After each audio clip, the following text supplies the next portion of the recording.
This year I've played a lot of games, so I thought as a fun little thing to do for the end of the year, I would look back on the games that I played and give a top 5 of the year overall. So without further ado, here are the games that I played this year.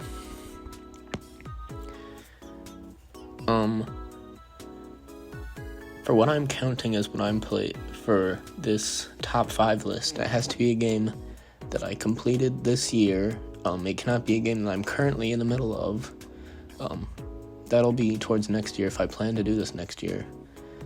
And it cannot be a game that I have previously played in the past if it was a remastered version of it. So for example, Sonic Colors Ultimate would not count because I've already played the original.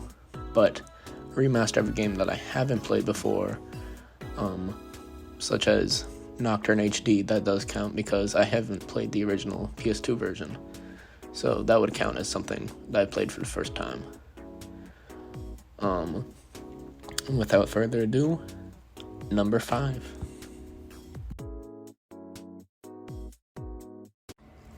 I've played a lot of Kingdom Hearts games this year, but the one that stuck out to me the most is Kingdom Hearts 1. Although it's not as complicated with its plot as its successors, it has the greatest story that doesn't need to rely on the other stories of the games to back it up. Besides this, Kingdom Hearts 1 was the only game of the entire series to make me feel any emotions of happiness or sadness for the characters, which is enough to make that my favorite Kingdom Hearts game of the ones I played so far, and my 5th favorite game of 2022. If it wasn't for a few hiccups at the end of the game, which required lots of grinding, it may have been my 4th favorite game of the year, which is Yakuza 0 is a game that took me by surprise. I knew I was going to like it, but I did not know how much I was going to like it. The game balances its music, atmosphere, gameplay, story, characters, and minigames so well. It knows when to pull its punches with its story and just let the player do what they want with its minigames and other side quests. In fact, I like the game enough to make an entire video about it, so I'm not going to go on too long about it. The next game that is ranked as the 3rd best game for me this year in 2022 is Persona 5 Strikers is a game that took me a while to finish when I started it last year.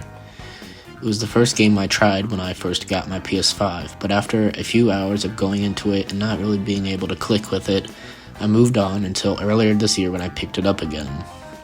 After I really got into it, I became absorbed with its awesome gameplay and fantastic soundtrack. The only disappointments with the game I can think of is that it's a lot similar plot-wise to the original Persona 5, and that, from what I can tell in the game, it's a sequel to the original 5, but not to Persona 5 Royal, likely to the fact that they were both developed at the same time. But other than that, really great game. 3rd favorite. The 2nd best game of 2022 is Sonic Frontiers is a game I loved from start to finish, and is one I cherish well. Like Yakuza 0, I made an entire video for this game, so I won't jump into the details right now, but it is my favorite Sonic game that I played in a long time, and I'm really looking forward to what's next for Sonic. Now, for my favorite game of 2022,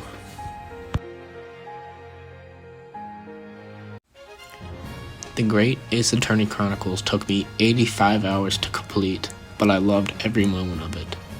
The game balances the courtroom drama, character building, and investigations brilliantly. It has made a lasting impression on me and how the series can go in the future. Overall, it's probably my 3rd favorite Ace Attorney game, 3rd only to Trials and Tribulations and Justice for All. But those are some of my favorite games that Capcom has ever made, so that's still saying something. That it's up there for me. I can't wait to one day go back to this game and play through it all again.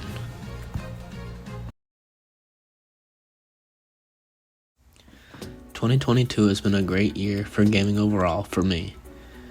I got through a lot of games that I meaning to go through in the past and played a lot of great games that actually released this year. Going forward into 2023, there's a lot to look forward to,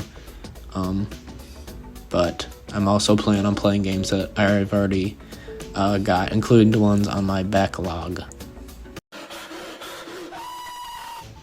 2023 will likely be the next 2017 and 2020 in terms of gaming with its major releases coming out. So I'm really looking forward to going through a lot of these games and seeing how they measure up to the expectations that they have.